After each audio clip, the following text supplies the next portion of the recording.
Logics టీమ్ను ఇప్పుడు మీకు పరిచయం చేస్తున్నాం. ఇన్కమ్ ఇచ్చి ఎక్స్పెండిచర్ ఇచ్చాడు, ఆదాయం ఇచ్చి ఖర్చు అడిగాడు, ఎస్పీ ఇచ్చి సిపి అడిగాడు. So it's backward. East right is south, east left is north. తూర్పుకి కుడివైపున దక్షిణము, తూర్పు. Now, positive doesn't mean the positive or negative charge.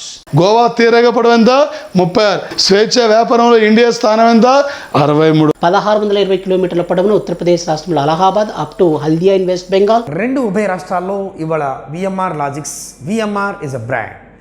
కేంద్రకానికి బయట ఉన్నటువంటి కణాన్ని ఎలక్ట్రాన్ అని పిలవడం.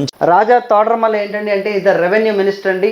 ఓకే, ఆయన అక్బర్ దగ్గర పనిచేస్తారు. అంతకంటే మన భారతదేశం యొక్క పరిశ్రమలన్నీ కూడా క్షీణదశలోకి వెళ్ళిపోయాయి, మొత్తం కూడా ఖాయిలా పడ్డాయి. సో పాలిట్ ముందుగా ఉన్న దృఢమైన ముడతలను పాలిటిన్ రూగే అని బిల్లును ఆమోదించమని మంత్రిమండలి చెప్తే ఆ మంత్రిమండలి యొక్క నిర్ణయానికి వ్యతిరేకంగా ఇప్పుడు హౌసెస్ రూఫ్ అని అంటే ఉద్దేశం ఏంటంటే ఇంటి యొక్క కప్పు. ప్రాపర్టీస్ ఏంటి అనే అంశాలు చెప్పింది మాత్రము James Chad. Simple steps to reach VMR Search in digital platform. Step 1. Open your mobile. Step 2. Go to Play Store. Step 3. Type VMRLOGICS.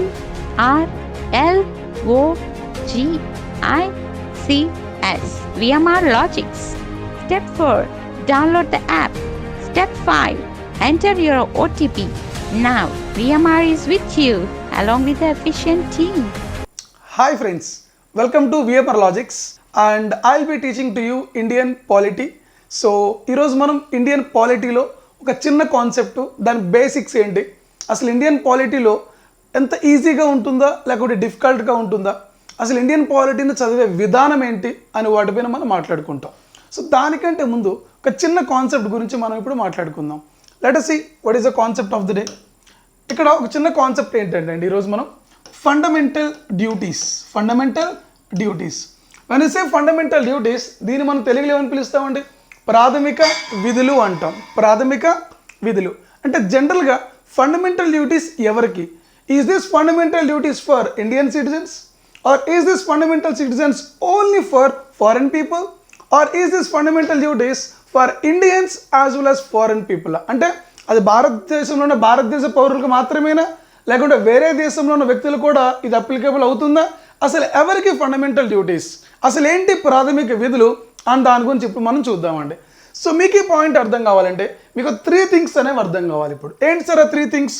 ఒకటి వచ్చేసి ఫండమెంటల్ రైట్స్ అండి. ఫండమెంటల్ రైట్స్ వీటిని మనం ప్రాథమిక హక్కులు అని పిలవడం జరుగుతుంది. ఇంకొకటి ఏంటంటే ఇక్కడ ఫండమెంటల్ డ్యూటీస్, వీటిని మనం ఏమని పిలుస్తామంటే ప్రాథమిక విధులు అని పిలుస్తాం. ఇంకొకటి వచ్చేసి ఇక్కడ ఆదేశిక సూత్రాలు అంటాం తెలుగులో, వాటిని మనం ఇంగ్లీష్లో DPSPs, which means directive principles of state policy అని ఇంగ్లీష్లో అంటాం. బట్ తెలుగులో వీటిని మనం ఆదేశిక సూత్రాలు అని పిలవడం జరుగుతుంది. సార్ మీకు ఈ మూడింటి గురించి ఒక ఐడియా ఉండాలండి. ఎందుకని ఈ మూడింటికి అనేవి ఇంటర్నల్గా సంబంధం ఉంది. Means all this 3 are related to each other. All this 3 are what? Related to each other. How sir? ఎలా సార్? చూద్దాం ఒకసారి. ఫర్ ఎగ్జాంపుల్ మనం భారతదేశంలో ఉన్నామండి. భారతదేశంలో ఏమన్నారు? There are citizens in India. So మీరు భారతదేశ పౌరులు అయినందువల్ల భారతదేశ రాజ్యాంగం మీకు ఏమిచ్చిందంటే కొన్ని రకమైన ప్రాథమిక రైట్స్, వాటిని మనం ఫండమెంటల్ రైట్స్ అని పిలవడం జరుగుతుంది. ప్రాథమిక హక్కులు అని చెప్పడం కూడా జరుగుతుంది. సరే ఏంటి ఈ ఫండమెంటల్ రైట్స్?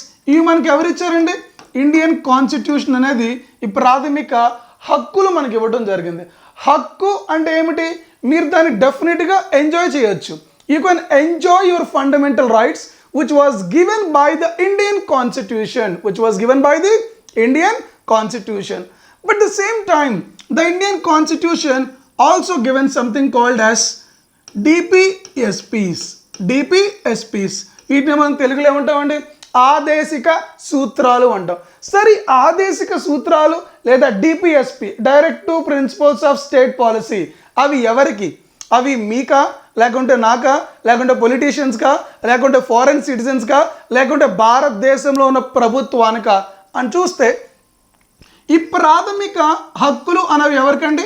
ఇండియన్ సిటిజన్స్కి అని చెప్పడం జరుగుతుంది. మరి ఈ ఆదేశిక సూత్రాలు ఈ డిపిఎస్పి ఎవరికంటే అవి మనకు కాదండి, అవి కేవలం ప్రభుత్వానికి మాత్రమే.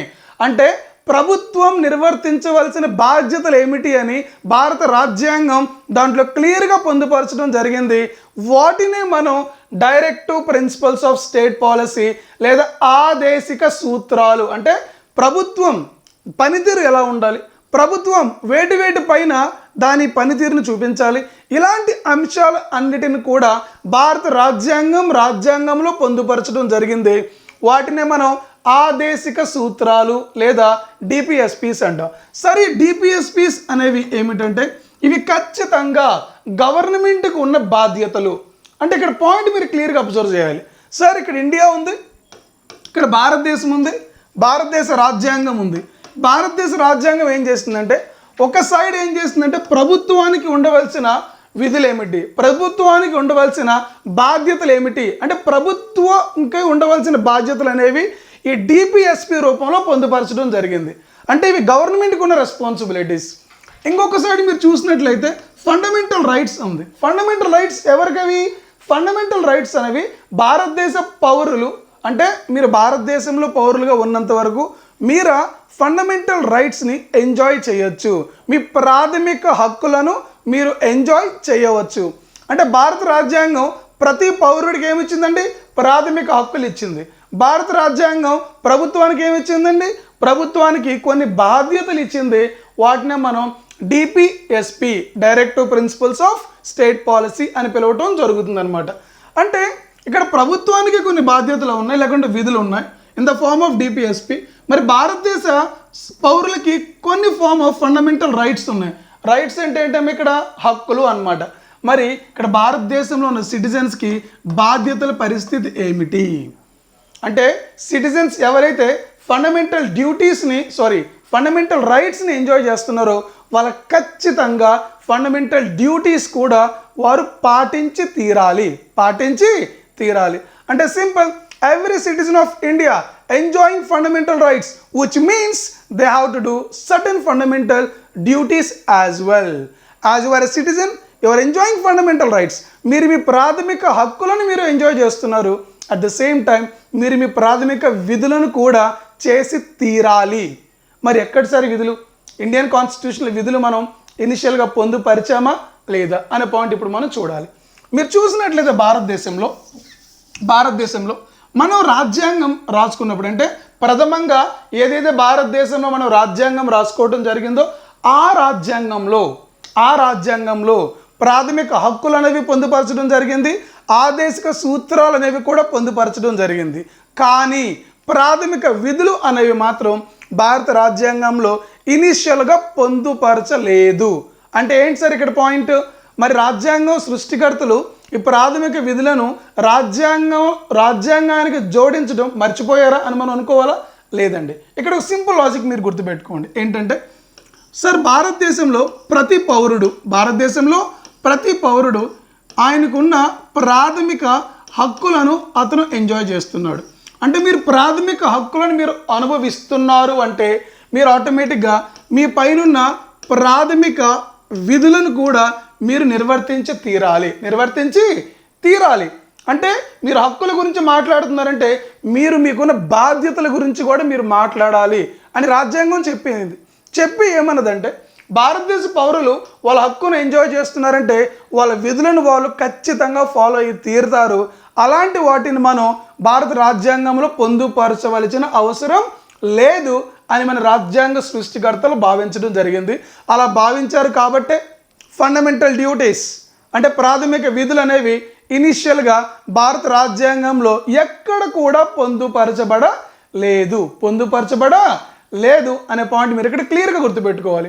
అంటే ఇనిషియల్గా మన రాజ్యాంగ సృష్టికర్తలు ప్రాథమిక విధులను భారత రాజ్యాంగంలో పొందుపరచలేదు అంటే అది వారికి మన పైన నమ్మకం అండి. అంటే ఏంటి? ప్రజలు వాళ్ళ హక్కులను వాళ్ళు అనుభవిస్తున్నప్పుడు వారి బాధ్యతలు కూడా వారు చేస్తారు అని వాళ్ళు నమ్మారు. కానీ మనం వాటిని చెయ్యలేదు. దీనికి రీజన్ ఏంటి సార్? భారతదేశం అనేది మీకు బాగా తెలుసండి, socially, economically, in every aspect it is somewhat backwarded, కొంచెం వెనకబడి ఉందండి ఆ రోజుల్లో.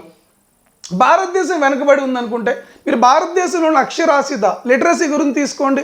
మన లిటరసీ చాలా తక్కువ ఉంటుందండి. సార్ లిటరసీ తక్కువ ఉన్నప్పుడు మనకి ఎలా తెలుస్తుంది సార్ మన విధులు ఏమిటో? మన విధులు ఏమిటో రాజ్యాంగంలో ఎక్కడ కూడా పొందుపరచలేదు. పొందుపరిచినప్పుడు మీకు ఎలా తెలుస్తుంది మీ విధి ఇది, మీ విధి ఇది కాదు అని? అవునా కాదా? మరి మీకు ప్రాథమిక హక్కులు ఎలా తెలుస్తున్నాయి సార్? ప్రాథమిక హక్కులను భారత రాజ్యాంగంలో పెట్టాము కాబట్టి అవి మనకు తెలుస్తున్నాయి. మరి ప్రాథమిక విధులు భారత రాజ్యాంగంలో ఎక్కడ కూడా ఒరిజినల్గా పెట్టలేదు కాబట్టి మనకు తెలియదు. సో ఇదనమాట ఇనిషియల్గా కాన్సెప్ట్. అంటే ఇనిషియల్గా భారత రాజ్యాంగంలో ప్రాథమిక విధులు ఉన్నవా లేవా అంటే మీ ఆన్సర్ ఏంటి? లేవు అని చెప్పాలి. సార్ మరి ప్రస్తుతానికంటే ఈరోజు మీరు తీసుకున్నట్లయితే భారతదేశంలో భారత రాజ్యాంగంలో ప్రాథమిక విధులు అంటే ఫండమెంటల్ డ్యూటీస్ ఉన్నాయా అంటే ఈరోజు ఉన్నాయి. బట్ రాజ్యాంగం నిర్మించినప్పుడు ఆ రోజు లేవు, ఈరోజు ఉన్నాయి. అంటే మీనింగ్ ఏంటి? మధ్యలో ఎక్కడో మనం ఈ ఫండమెంటల్ డ్యూటీస్, ఈ ప్రాథమిక విధులు అనేవి భారత రాజ్యాంగానికి యాడ్ చేసినట్టే కదా?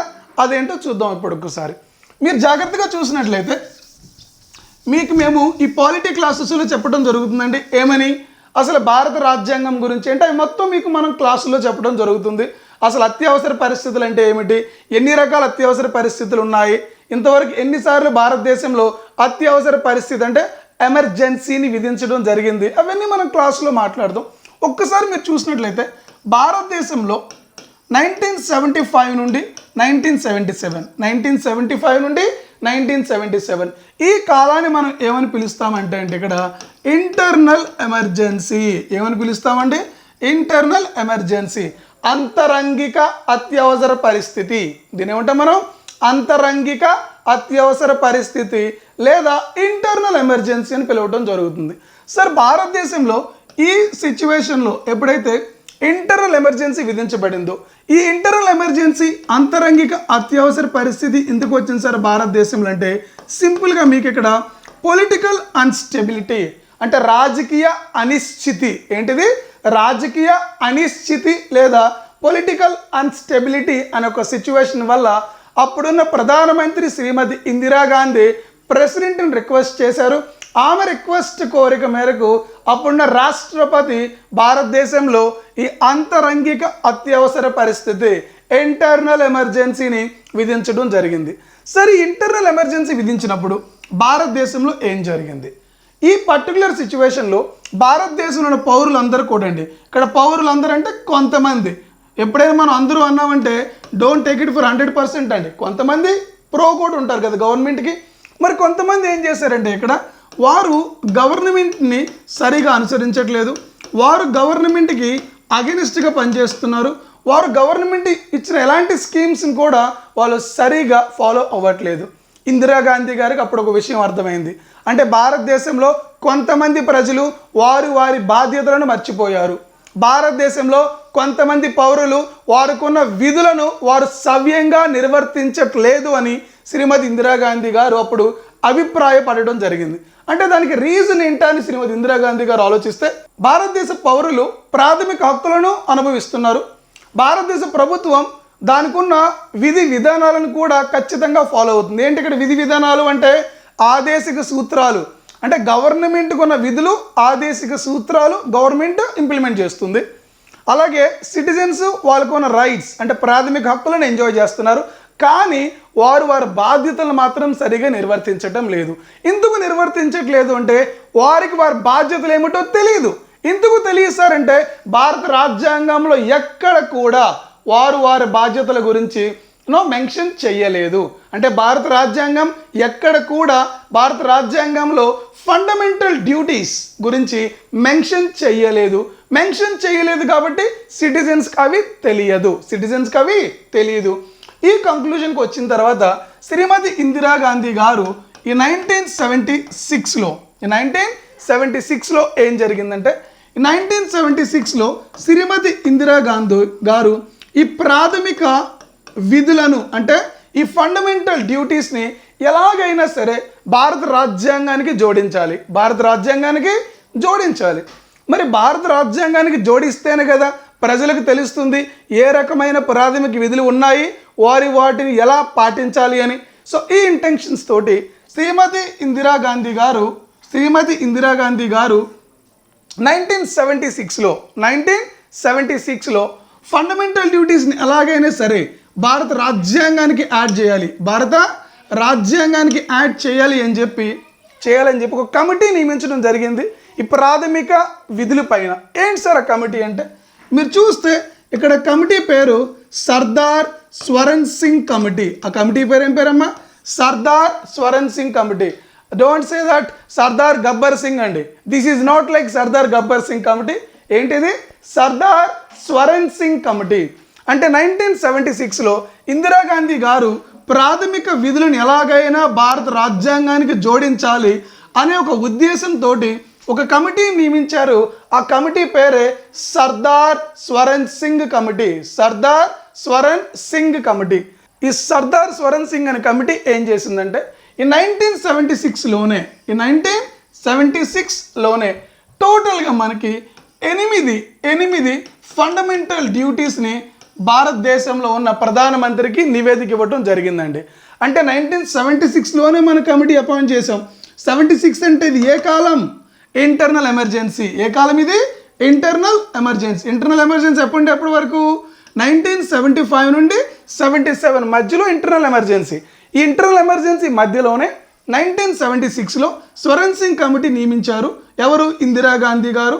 దేనిపైన? ప్రాథమిక విధులపైన. ఈ ప్రాథమిక విధుల గురించి సర్దార్ స్వరణ్ సింగ్ కమిటీ 1976లోనే అదే సంవత్సరంలో రిపోర్ట్ ఇవ్వటం జరిగింది. సార్ రిపోర్ట్ ఇచ్చి ఏం చేసిందంటే ఈ రిపోర్ట్లో 8 ఫండమెంటల్ డ్యూటీస్ అంటే 8 ప్రాథమిక విధులను సర్దార్ స్వరణ్ సింగ్ కమిటీ ప్రతిపాదించటం జరిగింది. ఏం చేశారండి? ప్రతిపాదించడం జరిగింది. కానీ మనకున్న ప్రభుత్వం అప్పట్లో పార్లమెంట్లో చర్చ పెట్టిన తర్వాత ఈ 8కి ఇంకొక 2 ఫండమెంటల్ డ్యూటీస్ జోడించారనమాట. ఈ 8కి ఇంక 2 ఫండమెంటల్ డ్యూటీస్ జోడించి మొత్తం 10 ఫండమెంటల్ డ్యూటీస్, మొత్తం 10 ప్రాథమిక విధులను భారత రాజ్యాంగంలో జోడించడానికి ఆమోదం తెలిపారు. ఏదైనా సరే భారత రాజ్యాంగం నుండి తొలగించాలన్నా, ఏదైనా భారత రాజ్యాంగంలోకి యాడ్ చేయాలి అన్నా మనం ఏం చేయాలి అంటే భారత రాజ్యాంగాన్ని సవరించాలి. దీన్ని మనం టెక్నికల్గా రాజ్యాంగ సవరణ లేదా amendment to the Indian constitution, రాజ్యాంగ సవరణ లేదా amendment to the Indian constitution అని పిలవటం జరుగుతుందండి. సార్ నాకు చిన్న క్వశ్చన్ ఇక్కడ. సార్ మన రాజ్యాంగాన్ని సవరించే బాధ్యత ఎవరికి ఇచ్చిందండి? ఇక్కడ 2 పాయింట్స్ మనం చూడాలి. ఇక్కడ రాజ్యాంగం ఉంది. రాజ్యాంగం అనేది ఎప్పుడో మనం 1950sలో రాసుకున్నామండి. మరి ఈ రోజున పరిస్థితులకు అనుగుణంగా మనం రాజ్యాంగాన్ని మార్చాలా లేదా? ఎస్, మార్చాలి. మరి రాజ్యాంగాన్ని మార్చే బాధ్యత లేదా రాజ్యాంగాన్ని మార్చే అధికారం మన రాజ్యాంగం ఎవరికి ఇచ్చింది అంటే పార్లమెంట్కి ఇచ్చిందండి. ఎవరికి ఇచ్చింది? పార్లమెంట్. అంటే ఇక్కడ పాయింట్ ఏంటి? Parliament can amend Indian constitution. Parliament can amend Indian constitution అంటే భారతదేశంలో ఉన్న పార్లమెంట్ అనేది భారత రాజ్యాంగాన్ని సవరించే అధికారాన్ని కలిగి ఉంది అని మీరు గుర్తుపెట్టుకోండి. But at the same point ఇది ఇండియన్ కాన్స్టిట్యూషన్, భారత రాజ్యాంగం, దీనిని రక్షించే బాధ్యత ఇంకొకరి చేతిలో పెట్టిందండి. అంటే ఫర్ ఎగ్జాంపుల్ ఇది మన ఇండియన్ కాన్స్టిట్యూషన్ అనుకుందాం. ఈ కాన్స్టిట్యూషన్ని సవరించే బాధ్యత ఎవరికి ఉందండి? పార్లమెంట్కి ఉందన్నమాట. కేవలం పార్లమెంట్ మాత్రమే భారత రాజ్యాంగాన్ని సవరించగలదు, అమెండ్ చేయగలదు, చేంజ్ చేయగలదు. ఇక్కడ చేంజ్ అంటే ఏదైనా యాడ్ చేయొచ్చు, ఏదైనా తొలగించవచ్చు కూడా. మరి ఇదే రాజ్యాంగాన్ని సంరక్షించే బాధ్యత రాజ్యాంగం ఎవరికి ఇచ్చిందంటే సుప్రీం కోర్టుకి ఇవ్వటం జరిగిందండి. అంటే ఇక్కడ సింపుల్ క్వశ్చన్, భారత రాజ్యాంగాన్ని ఎవరు సవరించే అధికారాన్ని కలిగి ఉన్నారు? పార్లమెంట్. మీ ఆన్సర్. నెక్స్ట్, భారత రాజ్యాంగాన్ని సంరక్షించే బాధ్యత ఎవరికి ఉంది? Supreme court. అందుకనే ఇన్ ఇండియాలో సుప్రీం కోర్ట్ని ఏమంటామంటే it is a custodian of Indian constitution. ఏముంటుందని? Custodian, protector of Indian constitution అంటాం. మరి పార్లమెంట్ని ఏమంటామండి? పార్లమెంట్ అనేది భారత రాజ్యాంగాన్ని అమెండ్ చేయగలదు. అంటే ఇప్పుడు మనం కొత్తగా ప్రాథమిక విధులను భారత రాజ్యాంగానికి యాడ్ చేస్తున్నామంటే, భారత రాజ్యాంగానికి యాడ్ చేస్తున్నామంటే ఈ అడిషన్ ఎవరి ద్వారా చేయాలి? ఆ బిల్లు పార్లమెంట్లో ప్రవేశపెట్టాలి. పార్లమెంట్ ఆ బిల్లును ఆమోదించిన తర్వాత మాత్రమే రాష్ట్రపతి సైన్ చేస్తారు. రాష్ట్రపతి సైన్ చేసి తర్వాత మాత్రమే ఆ విషయాలను మనం భారతదేశపు రాజ్యాంగంలోకి జోడించడం అనేది జరుగుతుంది.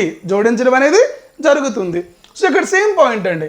ఈ ఫండమెంటల్ డ్యూటీస్ ఏవైతే స్వరణ్ సింగ్ కమిటీ 8 ఇచ్చింది, గవర్నమెంట్ అడిషనల్గా 2 యాడ్ చేసి మొత్తం ఎన్ని ఫండమెంటల్ డ్యూటీస్ ఇక్కడ 10 ఫండమెంటల్ డ్యూటీస్, 10 ప్రాథమిక విధులు అనేవి భారత రాజ్యాంగంలోకి అంటే ఇండియన్ కాన్స్టిట్యూషన్లోకి యాడ్ చేయటం జరిగింది. ఎవరు యాడ్ చేశారు? పార్లమెంట్ యాడ్ చేశారు. అల్టిమేట్ సిగ్నేచర్ ఎవరిది? పార్లమెంట్ బిల్ పాస్ చేయాలి. ఆ బిల్ ఏమిటి? రాజ్యాంగ సవరణ బిల్ ఎలా ఉంటుంది, మనీ బిల్ ఎలా ఉంటుంది, లేదా ఆర్డినరీ బిల్, జనరల్ బిల్ ఎలా ఉంటుంది, ఫినాన్స్ బిల్ ఎలా ఉంటుంది, ద్రవ్య బిల్ అంటే ఏమిటి, అవన్నీ కూడా మన క్లాస్లో చూస్తామండి, ఇన్ డీటెయిల్గా చూస్తామండి. ఓకేనా? జాగ్రత్తగా వినండి ఇక్కడ. సో ఇండియన్ కాన్స్టిట్యూషన్లోకి ఈ ప్రాథమిక విధులను ఎవరు యాడ్ చేశారంటే ఆన్సర్ ఏంటమ్మా? పార్లమెంట్ ఎలా యాడ్ చేసిందండి? రాజ్యాంగ సవరణ, కాన్స్టిట్యూషనల్ అమెండ్మెంట్ అని చెప్పాలి. ఏంటి ఇక్కడ ఈ రాజ్యాంగ సవరణ అంటే? ప్రతి రాజ్యాంగ సవరణకి ఒక నెంబర్ ఉంటుందండి. ఇది ఎన్నవ రాజ్యాంగ సవరణ అంటే 42వ రాజ్యాంగ సవరణ, 42nd కాన్స్టిట్యూషనల్ అమెండ్మెంట్ యాక్ట్ 1976 అదే సంవత్సరంలో. అంటే ఇక్కడ మీరు బ్యూటీగా చూసినట్లయితే 1976లోనే స్వరణ్ సింగ్ కమిటీ నియమించాం. 1976లోనే స్వరణ్ సింగ్ అనే అతను మనకి ప్రాథమిక విధులను రికమెండ్ చేయడం జరిగింది. అదే 1976లో 42వ రాజ్యాంగ సవరణ ద్వారా 42nd కాన్స్టిట్యూషనల్ అమెండ్మెంట్ యాక్ట్ 1976 ఈ రాజ్యాంగ సవరణ ద్వారా మొత్తం ప్రాథమికంగా మనం 10 ఫండమెంటల్ డ్యూటీస్ని అంటే 10 ప్రాథమిక విధులను భారత రాజ్యాంగానికి జోడించడం జరిగింది. సార్ మీరు ఏదైనా భారత రాజ్యాంగానికి జోడించారు అంటే ఇది ఎప్పుడు జోడించాం? 1976లో జోడించాం. 1976లో మీరు ఫండమెంటల్ డ్యూటీస్ని రాజ్యాంగానికి జోడించారు అంటే వాటిని రాజ్యాంగంలో ఏదో ఒక భాగంలో, రాజ్యాంగంలో ఉన్న ఏదో ఒక ప్రకరణ అంటే ఆర్టికల్స్ కింద దీన్ని మనం పొందుపరచాలి. అంటే ఇక్కడ మీరు క్లియర్గా చూసుకుంటే ఈ ప్రాథమిక విధులు అనేవి భారత రాజ్యాంగంలోని పార్ట్ 4Aలో పొందుపరచడం జరిగింది. ఇక్కడ ఏంటమ్మా? ఈ ప్రాథమిక విధులు అనేవి భారత రాజ్యాంగంలోని పార్ట్ 4Aలో పొందుపరచడం జరిగింది. సో 4వ భాగంలోని సబ్ క్లాస్ ఏలో ప్రాథమిక విధులను మనం జోడించడం జరిగింది. ఎన్ని ప్రాథమిక విధులు? ఇనిషియల్గా 10 ప్రాథమిక విధులు మాత్రమే అని మీరు గుర్తుపెట్టుకోవాలి. ఎన్నో సవరణ? 42వ రాజ్యాంగ సవరణ. మీ ఎగ్జామ్లో, మీ పాలిటీలో 42వ రాజ్యాంగ సవరణ అనేది one of the most important సవరణ. ఆల్మోస్ట్ మీకు ప్రతి టాపిక్లోనూ ఈ 42వ రాజ్యాంగ సవరణ గురించి మనం మాట్లాడటం జరుగుతుంది. అంటే ఈ 42వ రాజ్యాంగ సవరణ ద్వారా మనం చాలా విషయాలు భారత రాజ్యాంగంలోకి జోడించడం, చాలా విషయాలు భారత రాజ్యాంగం నుండి తొలగించడం కూడా జరిగిందనమాట. అంటే ఇంతవరకు భారతదేశ రాజ్యాంగానికి జరిగిన అత్యధిక సవరణలు, అత్యధిక అమెండ్మెంట్స్, చేంజెస్ దేని ద్వారా జరిగాయి అంటే 42వ రాజ్యాంగ సవరణ ద్వారా మాత్రమే జరిగాయి. అందుకనే ఈ 42వ రాజ్యాంగ సవరణని మనం ఏమని పిలుస్తామండి? Mini constitution of India. ఏమని పిలుస్తాం? Mini constitution of India. ఎందుకని సార్ దీన్ని మినీ కాన్స్టిట్యూషన్ ఆఫ్ ఇండియా అంటున్నాం అంటే ఈ రాజ్యాంగ సవరణ ద్వారా భారత రాజ్యాంగంలో చాలా విషయాలు యాడ్ చేయడం, చాలా విషయాలు తొలగించడం జరిగింది. అందుకనే దీన్ని మనం మినీ కాన్స్టిట్యూషన్ ఆఫ్ ఇండియా అంటాం. సార్ దీన్ని మేము ఎలా గుర్తుపెట్టుకోవాలి సార్? ఇలా మనకి పాలిటీలో చాలా సవరణలు ఉంటాయి కదా సార్, ఎలా గుర్తుపెట్టుకోవాలి? సింపుల్ లాజిక్ అంటే, and don't take me wrong, this is like A vague example. For example మీరు హోటల్కి వెళ్ళారండి. మీరు హోటల్కి వెళ్ళిన తర్వాత మినీ మీల్స్ ఆర్డర్ చేస్తారా, ఫుల్ మీల్స్ ఆర్డర్ చేస్తారా? జనరల్గా మనమైతే ఫుల్ మీల్స్ బ్యాచ్, మీరైతే జనరల్గా అనుకుంటే ఎవరైనా మినీ మీల్స్ ఆర్డర్ చేశారు అనుకుందాం. ఈసారి నుండి మీరు హోటల్కి వెళ్ళిన తర్వాత మినీ మీల్స్ అని వన్ అడగొద్దండి. మీరు అక్కడ అతను ఏమని పిలవాలంటే, బాబు I want mini constitution, I want what? Mini constitution అనాలి. అర్థం కాలేదు అతనికి. లేకుంటే మళ్ళీ చెప్పండి, I want 42nd constitutional amendment act 1976 అనండి. అంటే ఇక్కడ మన ఉద్దేశం ఏంటి?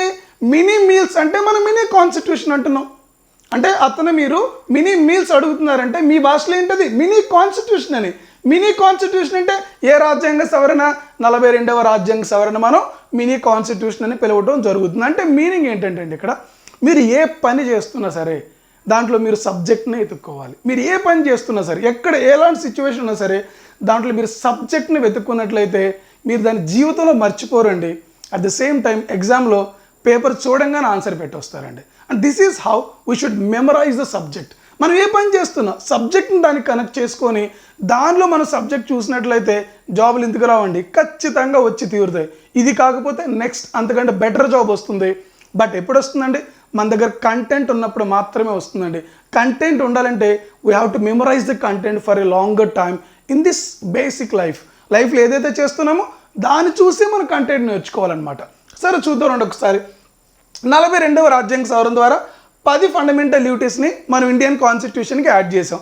ఎక్కడ యాడ్ చేసాం? Part 4A. పార్ట్ 4Aలో జోడించడం జరిగింది. అది పార్ట్ అనమాట. మరి ఆర్టికల్స్ ఏంటి సార్? ఇక్కడ ఆర్టికల్ 51A. ఇక్కడ ఆర్టికల్ ఏంటమ్మా? ఆర్టికల్ 51A అంటే 51A. ఆర్టికల్ 51A అనే ఆర్టికల్లో మనం ఈ ప్రాథమిక విధులను పొందుపరచడం జరిగింది. ఇంతవరకు అర్థమైందా? ఇంకొంచెం డీటెయిల్గా మాట్లాడదాం. ఇక్కడ ఏంటి సార్ ఇంకొంచెం డీటెయిల్స్? మీ అందరికీ తెలుసండి, భారత రాజ్యాంగం అనేది ఒక కాపీ చేసుకున్నటువంటి రాజ్యాంగం అండి. అంటే Indian constitution is a borrowed constitution. ఏంటది? Borrowed constitution. Borrowed means it is copied from many sources. Sir మరి భారత రాజ్యాంగంలో ఉన్న అధిక భాగాన్ని మనం ఎక్కడి నుండి కాపీ చేసుకున్నాం సార్? ఒక్క పాయింట్ ఇక్కడ మాట్లాడదామండి. నేను మీకు ఏం చెప్తున్నా?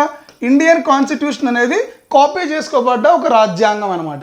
మరి అధిక భాగాన్ని ఎక్కడి నుండి మనం భారత రాజ్యాంగంలోకి తీసుకోవడం జరిగింది అంటే ఈ పాయింట్ మీ ఎగ్జామ్లో ఆల్మోస్ట్ 100 times అడుగుంటారండి క్వశ్చన్ కింద. మీరు కావాలంటే ప్రీవియస్ క్వశ్చన్ పేపర్ చెక్ చేసుకోవచ్చు. ఇక్కడ ఏంటంటే దాని పేరు గవర్నమెంట్ ఆఫ్ ఇండియా యాక్ట్ 1935. భారత ప్రభుత్వ చట్టం 1935. ఇది మళ్ళీ మనకి పాలిటీలో వస్తుందండి, no need to worry.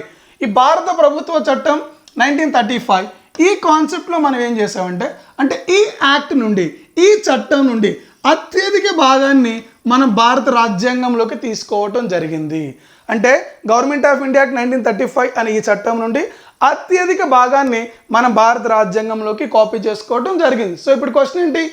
From which of the following sources Indian Constitution borrowed maximum features?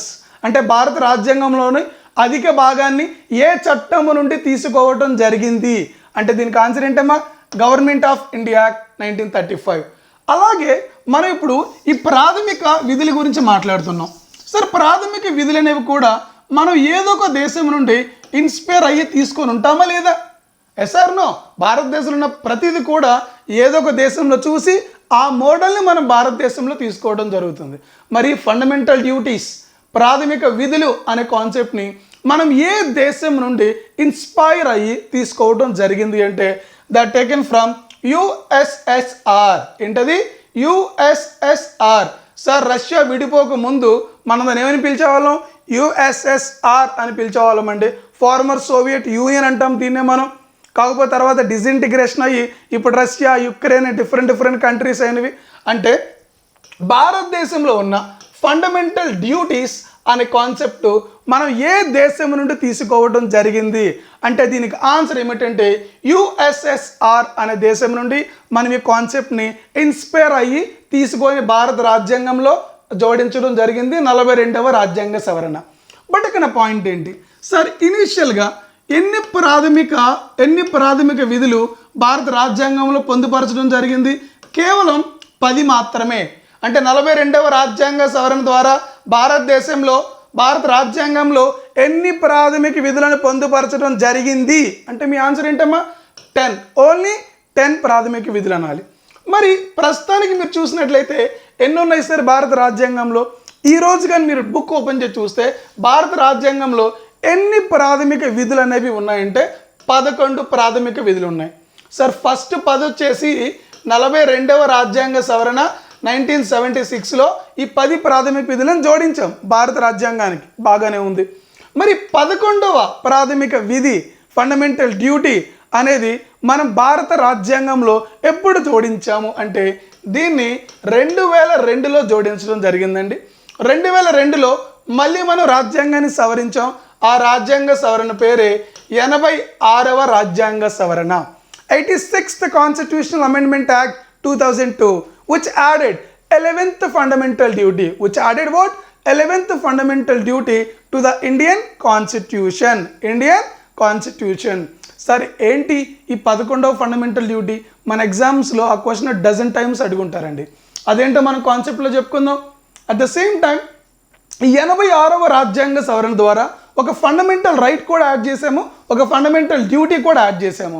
Fundamental right ఏంటంటే ఆ ఫండమెంటల్ రైట్స్ టాపిక్లో మళ్ళీ ఇదే నేను మీకు 86వ రాజ్యాంగం గురించి చెప్తానండి, రాజ్యాంగ సవరణ గురించి చెప్తాను.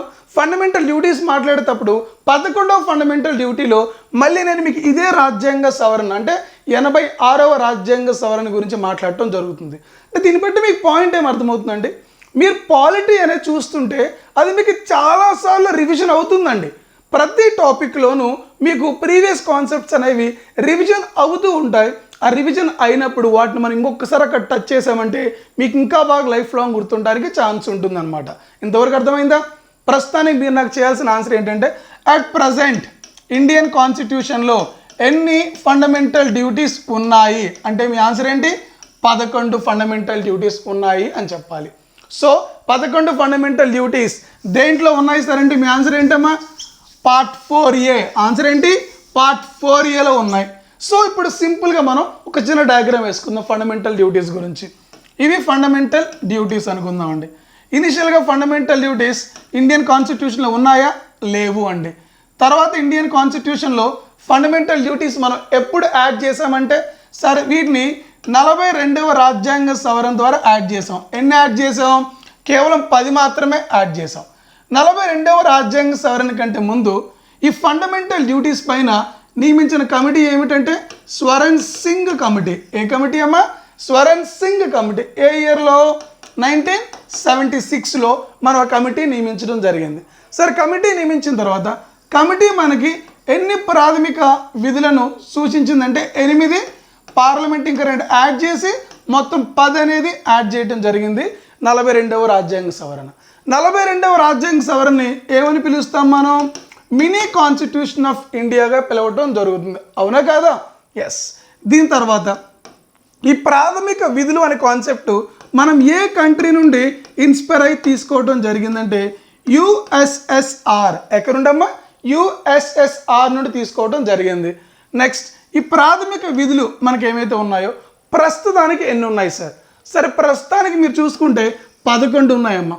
మరి 11వ ప్రాథమిక విధి అనేది ఏ రాజ్యాంగ సవరణ ద్వారా యాడ్ చేయడం జరిగిందంటే 86th Constitutional Amendment Act that was in the year of 2002. In the year of 2002లో 11వది మనం జోడించాం.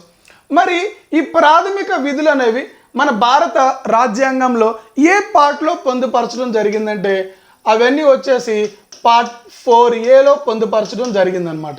మరి ఏ ఆర్టికల్లో పొందుపరచబడ్డాయి సార్ అంటే ఆర్టికల్ 51Aలో పొందుపరచడం జరిగింది.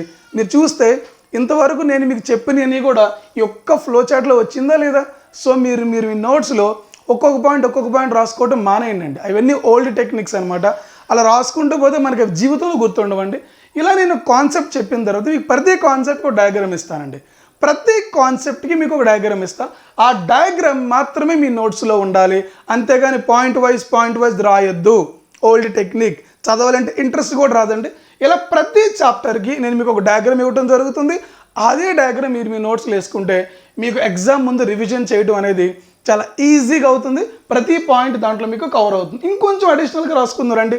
ఏంటి సార్ అడిషనల్ పాయింట్? ఇక్కడ మనకి ఈ ఫండమెంటల్ డ్యూటీస్ ఏ టైంలో వచ్చాయంటే ఇంటర్నల్ ఎమర్జెన్సీ, భారతదేశపు అంతరంగిక అత్యవసర పరిస్థితి అన్నాం కదా. మరి ఇంటర్నల్ ఎమర్జెన్సీ ఏ టైంలో వచ్చింది సార్ అంటే 1975 నుండి 1977 మధ్యలో వచ్చాయి సార్. అదే టైంలో ఎందుకు వచ్చాయంటే భారతదేశంలో రాజకీయ అనిశ్చితి, దీన్నే మనం పొలిటికల్ ఇన్స్టెబిలిటీ అంటాం. ఏమంటామమ్మా? Political instability. ఇలా మీరు ఫండమెంటల్ డ్యూటీస్ టాపిక్ అంతా కూడా ఒక 3 డయాగ్రామ్స్లో ఫినిష్ చేయడం జరుగుతుందండి. Just like introduction to the fundamental duties. ప్రతి కాన్సెప్ట్ కూడా ఎంత టఫెస్ట్ కాన్సెప్ట్ అయినా సరే మీకు ఇదే ఫార్మెట్లో నేను చెప్పడం మీకు జరుగుతుంది. So this is something about the basic lectures on fundamental duties. Thank you.